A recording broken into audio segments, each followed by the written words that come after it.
So streaming wasn't part of the initial plan. What was the initial plan? Was it just DVDs? No, streaming was. Oh, In '87, I took Tenenbaum's networking class here.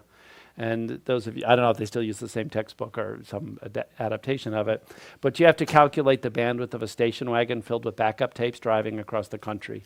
And of course, it turns out to be terabits per second, and it's got high latency, 3 days to get any bit to the East Coast, but it's super efficient digital distribution network.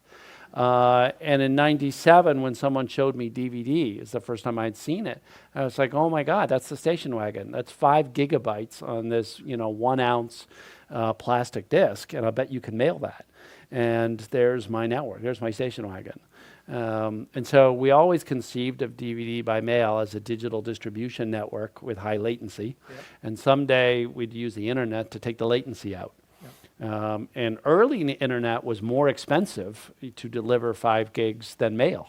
It's only took another 3 or 4 years of Moore's law to make that crossover. But we always conceived of DVD as temporary, internet streaming as the long term. was there anything in the initial plan that turned out to be radically wrong that your engagement with the market changed? Yeah, in '97, when we were first seeking funding, we thought it would be mostly streaming in 5 years by 2002. And in 2002, there was nothing, and it was still dial-up. AOL was the company was in trouble, but dial-up was still king. And so our round then said within 5 years, streaming will be half our business. Yeah. And by 2007, it was still 0. Mm-hmm. Okay, and then so we said once more, next 5 years, it's going to be half our business. And we were wrong, but the other way. But the next 5 years, it was like 60%. Yep. So we just kept repeating the same thing, and eventually it turned out right.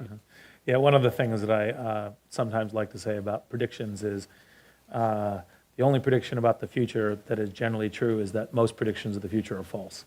But, it's the That's right. paradox of this.